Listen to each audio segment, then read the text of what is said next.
दो लाइंस के बीच का एंगल क्या होगा बेटा? दो लाइंस के बीच का एंगल क्या होगा मेरे बच्चे? आप बोलोगे भैया दो लाइंस के तो यार बहुत सारे एंगल है, 1 2 3 4 वर्टिकली ऑपोजिट एंगल, वैसे जितना ये होगा उतना ही ये होगा। पहले और दूसरे लाइन के स्लोप से tan थीटा किसके इक्वल हो गया? m2 माइनस m1 और 1 प्लस tan अल्फा, पहले लिख रहा हूं m1 और tan बीटा यानी m2। आ गया फॉर्मूला। तो भाई स्वागत है आप लोगों का। आज अपन पढ़ने जा रहे हैं एंगल बिटवीन टू लाइंस। अब अपन क्या पढ़ेंगे? Angle between two lines. अभी देखो हमने क्या क्या पढ़ लिया। हमने पूरा बेसिक देखा था पहले, है ना, जो क्लास 10th में हमने कोऑर्डिनेट ज्योमेट्री में पढ़ा था, section formula, distance formula, blah blah, area of triangle in coordinate form वगैरह, ठीक है। फिर हमने स्लोप का कॉन्सेप्ट देखा, ठीक है बेटा, slope in two coordinate form पढ़ा हमने, ठीक है। और हमने कंडीशन देखा कि when two lines are parallel तो उनके स्लोप्स का रिलेशन क्या होता है, यानी उनके स्लोप्स क्या होते हैं? Equal. And when two lines are perpendicular then the product of their slopes is equal to -1, है ना बेटा। m1 into m2 is equal to -1, ठीक है। अगर दो लाइन आपस में क्या होता है बच्चे?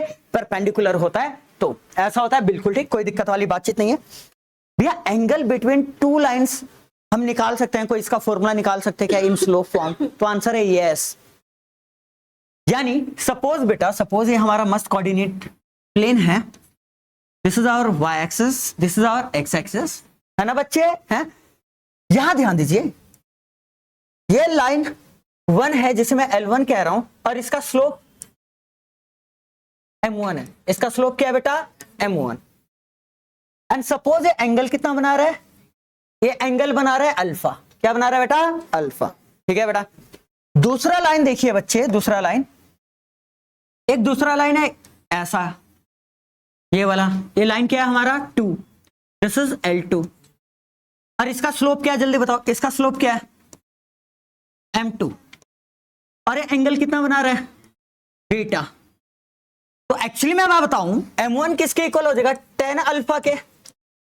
अरे इसका स्लोप यार tan अल्फा होगा, इसका स्लोप क्या होगा? tan बीटा, हाँ या ना भैया? ये तो आ गया समझ। दो लाइंस के बीच का एंगल क्या होगा बेटा? दो लाइंस के बीच का एंगल क्या होगा मेरे बच्चे? आप बोलोगे भैया दो लाइंस के तो यार बहुत सारे एंगल है, 1 2 3 4 वर्टिकली ऑपोजिट एंगल, वैसे जितना ये होगा उतना ही ये होगा और जितना ये होगा उतना ही ये होगा। मतलब ओवरऑल अगर मैं दो लाइंस के बीच का एंगल देखूं तो एक होता है एक्यूट, दूसरा होता है ऑब्ट्यूज, ठीक है, ठीक है। दोनों भी निकाल सकते हैं, कोई दिक्कत वाली बातचीत नहीं है। सपोज एक्यूट वाला एंगल यानी लेस देन जो 90 है उसे मैं थीटा बोल रहा हूं। क्या बोल रहा हूं? थीटा, ठीक है। और जो बड़ा वाला है उसे मैं फाई बोल रहा हूं। क्या बोल रहा हूं बेटा? फाई। कोई दिक्कत वाली बातचीत नहीं, कोई दिक्कत वाली बातचीत नहीं है। अरे हाँ या ना? हाँ या ना बेटा? गुड। अब मुझे एक बात बताओ, अगर ये थीटा है ना बेटा तो ये वाला एंगल भी क्या हो जाएगा? Vertically opposite angle. और ध्यान दीजिए, ध्यान दीजिए बेटा, बीटा किसके इक्वल हो जाएगा? Theta plus alpha, exterior angle property, या बीटा किसके इक्वल हो जाएगा? Alpha plus theta. यार मतलब एक ट्रायंगल है ना बेटा, बताया तो था मैंने आपको, एक ट्रायंगल था, ठीक है। ये मान लो एंगल ए है, ए एंगल बी है, ए एंगल क्या? सी, और ये बाहर जा रहा है एंगल एक्स है, तो एक्स ए प्लस बी के इक्वल होता है, ए प्लस बी के इक्वल होता है। तो यहां पे देखो सेम, बीटा किसके इक्वल होगा? अल्फा प्लस थीटा के। अच्छा यहां से थीटा किसके इक्वल हो जाएगा जल्दी बताओ? Beta minus alpha. दोनों साइड 10 ले लो, दोनों साइड क्या ले लो बेटा? 10। तो यहां भी 10, बीटा माइनस अल्फा। अच्छा मुझे बताओ 10x माइनस वाई का फॉर्मूला क्या होता है? 10x माइनस वाई का क्या फॉर्मूला होता है? 10x माइनस वाई का फॉर्मूला लगेगा इधर 10x minus 10y over 1 plus 10x 10y। कोई दिक्कत बच्चे? मेरे बच्चे यहां तक कोई दिक्कत आपको? यहां तक कोई दिक्कत आपको नहीं? तो भैया यहां लगा दो ना, tan थीटा किसके इक्वल हो जाएगा? जल्दी बताओ, जल्दी बताओ, tan थीटा किसके इक्वल हो जाएगा? tan beta minus 10 alpha over 1 plus 10 beta 10 alpha. बहुत बढ़िया, यहां तक कोई दिक्कत वाली बातचीत नहीं है, ठीक है। भैया 10 बीटा तो m2 था और 10 अल्फा क्या था? m1। समझ आया? पहले और दूसरे लाइन के स्लोप से। टेन थीटा किसके इक्वल हो गया, m2 माइनस m1 और 1 प्लस टेन अल्फा, पहले लिख रहा हूं m1 और टेन बीटा यानी m2। आ गया फॉर्मूला। दो लाइंस का अगर तुम्हें स्लोप पता है यानी m1 m2 पता है तो तुम उनके बीच का एंगल निकाल सकते हो। तो भैया आपने तो एक ही एंगल निकाला है, थीटा एक्यूट एंगल। अगर हमें ऑब्ट्यूज एंगल पूछ ले तो कैसे निकालेंगे? क्या यार, बिल्कुल तुम भी बिल्कुल बकलोली वाली बात करते हो ना, वही बात होगी यार। हाँ बेटा, थीटा निकाल लिए, जब थीटा आएगा तो 180 में से थीटा माइनस करोगे तो फाई आ जाएगा। काहे? लीनियर पेयर बेटा, ये दोनों एंगल मिलके इनका सम क्या होगा, 180 डिग्री। राइट और रॉन्ग? ना। अब देखो इधर, अब देखो बेटा इधर, आहा, theta plus phi, theta plus phi. Now theta plus phi is equal to 180 degree. थीटा हमने निकाल लिया, हमें चाहिए फाई, तो फाई क्या हो जाएगा, 180 माइनस थीटा। अच्छा, दोनों साइड 10 लेना, दोनों साइड दोबारा 10 लो, 10 phi 10, 180 degree minus theta. Very good. 180 degree यहां पे होता है ना, 180 से माइनस हो रहा है, कौन से क्वाड्रेंट में गया, 180 पे। पहली बात तो रेशियो चेंज नहीं होता, 180 पे क्या चेंज नहीं होता, जल्दी बताओ, रेशियो चेंज नहीं होता। बहुत बढ़िया। पर क्योंकि सेकंड क्वाड्रेंट में जा रहा है, सेकंड क्वाड्रेंट में 10 क्या होता है, negative, minus 10 theta, minus 10 theta. नहीं आया क्या समझ? अरे 10 का 10 रहेगा, रेशियो चेंज नहीं होगा, पर सेकंड क्वाड्रेंट में जा रहा है तो नेगेटिव देगा ना आंसर। बहुत बढ़िया। और 10 थीटा अभी कितना है, अभी कितना है, यानी 10 फाई किसके इक्वल हो गया, जल्दी बताओ, 10 फाई किसके इक्वल हो गया, minus of m2 minus m1 over 1 plus m1 m2। यार भैया, दो फॉर्मूले याद करने की जरूरत है क्या हमें? दो फॉर्मूले। अगर मैं tan ऑफ एक्यूट एंगल की बात कर रहा हूं तब पॉजिटिव में आएगा, तब किस में आएगा, पॉजिटिव में। अगर मैं tan ऑफ ऑब्ट्यूज एंगल की बात कर रहा हूं तब किस में आएगा, नेगेटिव में। तो फॉर्मूला पता है तुम क्या याद करना। अब लोग भैया कभी पॉजिटिव आ रहा है कभी नेगेटिव, फॉर्मूला कौन सा याद करे, फॉर्मूला कौन सा याद करे, कंबाइन वाला याद कर लो, सिंपल याद कर लो। यहां देखो, therefore tan theta is equal to mod of m2 minus m1 over 1 plus m1 m2। Mod क्यों लगाया मैंने, ये हमें अगर नेगेटिव भी आया तो मोड क्या बना देगा, और पॉजिटिव आया तो पॉजिटिव तो रहेगा ही। और थीटा यहां पे हमेशा क्या होगा फिर, एक्यूट। थीटा हमेशा यहां क्या होगा, एक्यूट। अगर आपने ऑब्ट्यूज निकालना है, क्या निकालना है, दोनों एंगल निकालना है, तो ऑब्ट्यूज यानी फाई निकालना है। तो अगर थीटा आ गया तो 180 में से थीटा माइनस कर देना, फाई आ जाएगा। अभी भी नहीं आया समझ, तो ये वाला फॉर्मूला याद करना है। अब आया समझ मोड क्यों लगता है, आया समझ, ताकि मोड लगा के गलती से नेगेटिव भी आए तो पॉजिटिव बन जाए, और जो एंगल आए वो हमेशा क्या है, एक्यूट आए। कोई दिक्कत? एग्जाम्पल 1 कर चुके थे हम लोग, let's move on example 2। Okay, if the angle between two lines, ओ यार भैया अभी तो एंगल का फॉर्मूला आपने पढ़ा है, हम सोचते थे एंगल का क्वेश्चन आ गया तो एंगल ही दे दिया, तो गलत हुआ ना। कोई बात नहीं, एंगल दे दिया। If the angle between two lines is π/4, acute angle है, π/4 कितना होता है, 45 डिग्री, एम आई राइट? तो थीटा कितना हो गया बच्चे, π/4, and slope of one line is 1/2। मतलब m1 ले लो, क्या फर्क पड़ता है, 1/2। ठीक है, find the slope of the other line. Oh my God, यानी क्या निकालना है जी, m2। तो बहुत बढ़िया है ना, एंगल बिटवीन टू लाइंस हमें पता है। tan थीटा किसके इक्वल होता है, जल्दी बताओ, mode of m2 minus m1 over 1 plus m1 m2। बढ़िया। थीटा की जगह क्या दिया बेटा, π/4। ओके, m2 की जगह, मतलब m2 तो निकालना है, m1 है 1/2, 1 प्लस m2/2 हो जाएगा। बहुत बढ़िया बच्चे। tan π/4 कितना होता है, ध्यान दो, tan π/4 कितना होता है, 1। पहले तो इसे सॉल्व करो, इसके नीचे कुछ नहीं है, 1 है, क्रॉस मल्टीप्लाई करोगे, 2m2 माइनस 1 डिवाइडेड बाय 2, और यहां करोगे cross multiply, 2 plus m2 divided by 2 is equal to tan π/4 कितना होता है, 1। 2 से 2 गया।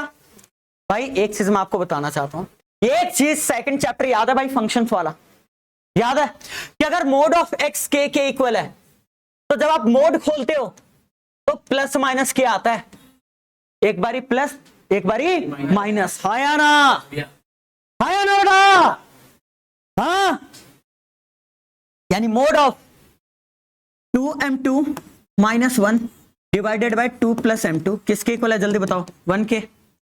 तो एक बारी मोड ओपन होके क्या प्लस और दूसरी बारी माइनस, दोनों केस लेके चलोगे भाई, पहले बता रहा हूं वरना काटा लग जाएगा।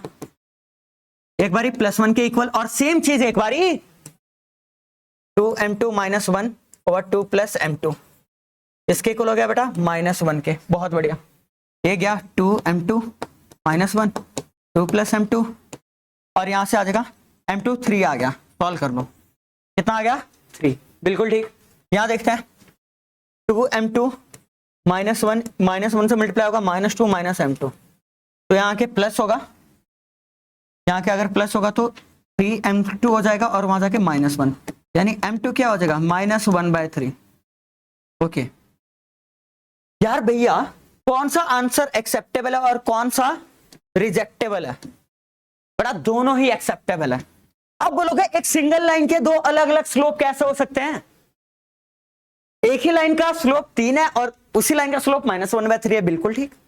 एक अगर लाइन एक है तो एक पर्टिकुलर एंगल ही बनाएगा ना भाई एक्स एक्सिस के साथ, तो दो अलग अलग स्लोप का समझ नहीं आया बेटा।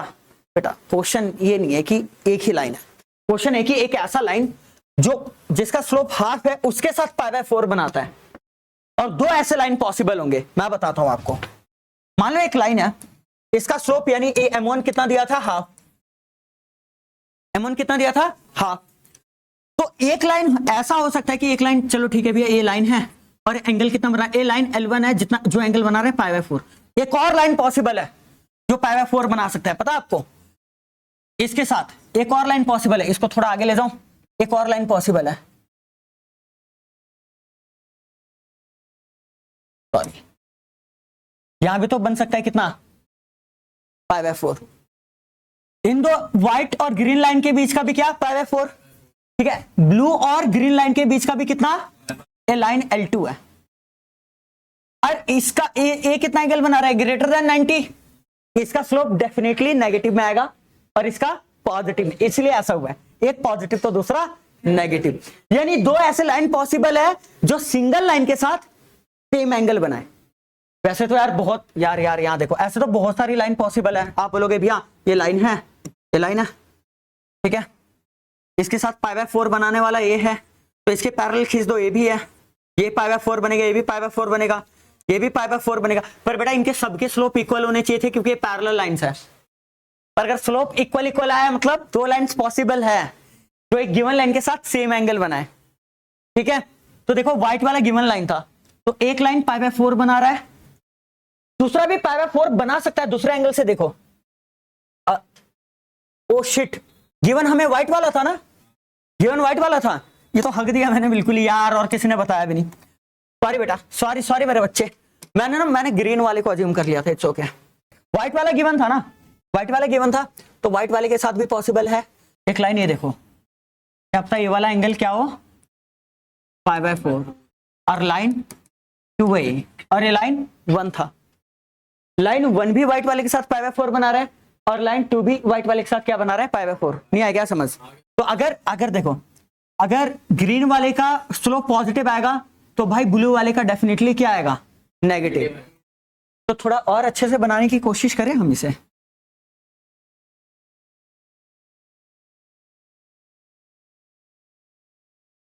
ठीक तो है यार, ये π/4 बनेगा तो यहां भी तो π/4 पॉसिबल है व्हाइट लाइन के साथ ही, तो दो लाइन पॉसिबल है। लाइन 1 अगर π/4 बना रहा है तो लाइन 2 भी क्या बना सकता है? अरे तुम समझ रहे हो मैं समझाना क्या चाहता हूं कि एक ही लाइन के साथ दो अलग लाइन है जो π/4 एंगल बना सकते हैं। तो ये जो आंसर है वो एक ही लाइन का स्लोप नहीं है, तो दो अलग अलग लाइंस का स्लोप है जो कि एक गिवन लाइन के साथ π/4 एंगल बना सकते हैं। गिवन लाइन के साथ कितना एंगल बना सकते हैं? π/4 बना सकते हैं। बढ़िया, नेक्स्ट क्वेश्चन, अगला क्वेश्चन बेटा। Line through the points -2,6 and 4,8 is perpendicular to the line through the points 8,12 and x,24. Find the value of x. Oh my god, एक लाइन है जो इन दोनों पॉइंट्स के थ्रू पास आउट हो रहा है, वो लाइन वैसे लाइन के परपेंडिकुलर है जो इन दो पॉइंट्स के थ्रू पास हो रहा है। मतलब एक लाइन, बेटा बेटा बेटा बेटा बेटा, एक लाइन है जो इन दोनों के, इन दोनों से पास हो रहा है, इन दोनों पॉइंट से क्या हो रहा है, पास हो रहा है, ठीक है। दूसरा लाइन जो कि 8,12, एक दूसरा लाइन है जो 8,12 और x,24 से पास आउट हो रहा है, और दोनों लाइन आपस में परपेंडिकुलर है। अभी भी नहीं आया समझ? अगर दोनों लाइन आपस में परपेंडिकुलर है तो इसका स्लोप मान लेते हैं m1 है और इसका स्लोप m2 है, तो दोनों का मल्टीप्लीकेशन क्या हो जाएगा, जल्दी बताओ। -1, इस ये वाला कॉन्सेप्ट अप्लाई करो, x की वैल्यू आ जाएगी। नहीं आया क्या समझ? नहीं आया क्या समझ? आ गया? महसूस हुआ तुम्हें? महसूस हुआ तुम्हें? है ना? Okay, slope of line passing through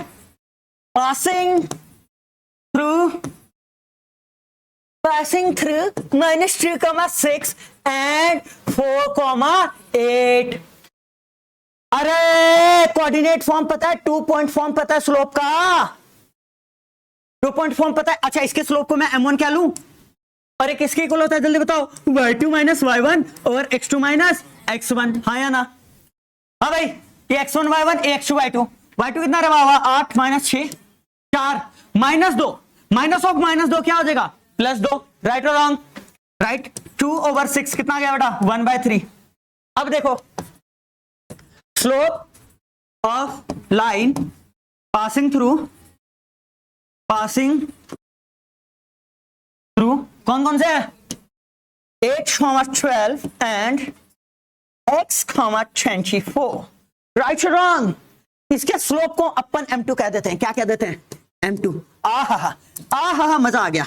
अरे छी, क्या देखो, y2 - y1 यानी 24 - 12 और x2 - x1 यानी x - 8। बहुत बढ़िया, कितना आ गया रे, 12/x - 8। ये m2 है, ये m1 है। नाउ क्या करेंगे अब हम वही करेंगे जो करना चाहिए। नाउ m1 × m2 = -1 होना चाहिए। क्यों बेटा, दोनों लाइंस आपस में क्या है, परपेंडिकुलर, तो उनके स्लोप का मल्टीप्लीकेशन -1 होगा। हाँ या ना बेटा, हाँ या ना बच्चे, शाबाश। तो पहले का क्या है, 1/3, दूसरे का क्या है, 12/x - 8। पहले का क्या है, 1/3, दूसरे का क्या है, 12/x - 8 = -1। एक गजब मजा आवत है। यहां देखो, 3 × 1 = 3, 3 × 4 = ये डिवाइड हो रहा है, वहां जाके मल्टीप्लाई हो जाएगा। ओके, = -1 है बेटा, -1 है, -x + 8 हो जाएगा। राइट और रॉन्ग? और यहां से x कितना आ गया, जल्दी बताओ। 4 हमारा का है आंसर। ना है क्या समझ? स्वाद आ गया होगा, सच बोलना, ईमानदारी से बोलना। पूरी एक्सरसाइज कंप्लीट होनी चाहिए, हाँ या ना? एग्जाम्पल करना है, क्या करना है, एग्जाम्पल।